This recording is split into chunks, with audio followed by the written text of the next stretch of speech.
முருகா, வெற்றிவேல் முருகனுக்கு அரோகரா. இன்று கந்தசஷ்டி விரதம் 3ஆம் நாள். நினைத்தது நிறைவேற முருகனை இப்படி நீங்கள் வழிபடுங்கள். கந்தசஷ்டி விரதம் மிகவும் சக்தி வாய்ந்த விரதம் ஆகும். முருகப்பெருமான் சூரனை வதம் செய்து தீமையை நன்மை வெற்றி கொண்டதை கொண்டாடும் ஒரு திருவிழா ஆகும். இந்த சமயத்தில் முருகப்பெருமானை மனதார வேண்டி வழிபட்டால் நம்முடைய வாழ்க்கையில் இருக்கும் குறைகள் கஷ்டங்கள் தீரும் என்பது நம்பிக்கை. கந்தசஷ்டி விரதம் இன்று 3வது நாளை அடைந்துள்ளது. இந்த நாளில் வீட்டில் இருந்து விரதம் இருப்பவர்கள் அதிகாலையில் எழுந்து வீட்டில் அஷ்டகோண விளக்கேற்ற வேண்டும். காலை மாலை இருவேளையும் அஷ்டகோண விளக்கேற்ற வேண்டும். கந்தசஷ்டியின் 3வது நாளில் இன்று 3 விளக்குகள் ஏற்ற வேண்டும். அதாவது ச, ர என்ற எழுத்துக்களை தொடர்ந்து வ என்ற எழுத்துக்களில் மீது விளக்கேற்ற வேண்டும். இந்த நாளில் மனதில் நினைத்த காரியங்கள் நிறைவேறுவதற்காக முருகப்பெருமானிடம் எளிய முறையில் வழிபாடு செய்ய வேண்டும்.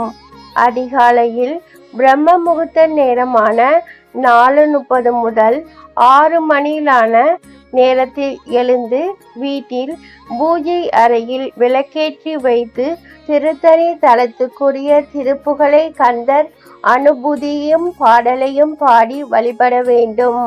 தினமும் காலை மாலை இருவேளையும் இந்த பாடலை படிப்பது சிறப்பு. முடிந்தால் விளக்கேற்றி வைத்து இந்த பாடலை படிக்கலாம்.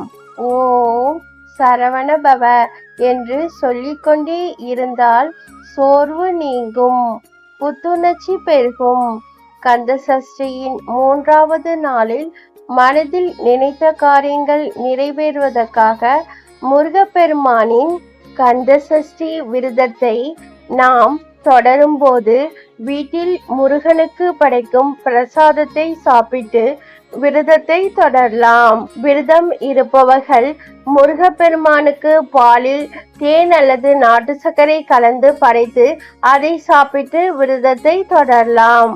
உணவு இல்லாமல் விரதம் இருப்பவர்கள் உடலிலும் மனதிலும் சோர்வு ஏற்படும் போது முருகனின் உருவத்தை மனதில் நினைத்து ஓம் சரவணபவ, ஓம் சரவணபவ, ஓம் சரவணபவ என்ற மந்திரத்தை மீண்டும் மீண்டும் சொல்லிக்கொண்டே இருந்தால் உடலில் சோர்வு ஏற்படுவது மறைந்து நமக்கு உடலில் புத்துணர்ச்சி ஏற்படும்.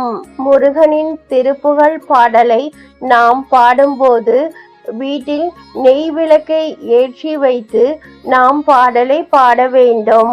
அப்படி பாடினால் முருகப்பெருமானின் அருளும் ஆசீர்வாதமும் நமக்கு கிடைக்கும். நினைத்த காரியங்கள் நினைத்தபடி வெற்றிகரமாக நடைபெறும். குழந்தை, திருமணம், வேலை, தொழில், சொந்த வீடு, நல்ல காரியங்கள் தொடர்பான முயற்சிகள் என நல்ல விஷயங்கள் எதுவாக இருந்தாலும் அது நிச்சயமாக வெற்றிகரமாக முடியும். இந்த பதிவை பார்க்கும் அனைவருக்கும் நன்றி, வணக்கம். முருகனுக்கு அரோகரா, முருகனுக்கு அரோகரா, முருகனுக்கு அரோகரா. வெற்றிவேல் முருகனுக்கு அரோகரா, வீரவேல் முருகனுக்கு அரோகரா, கந்தவேல் முருகனுக்கு அரோகரா, திருச்செந்தூர் முருகனுக்கு அரோகரா. ஓம் சரவணபவ.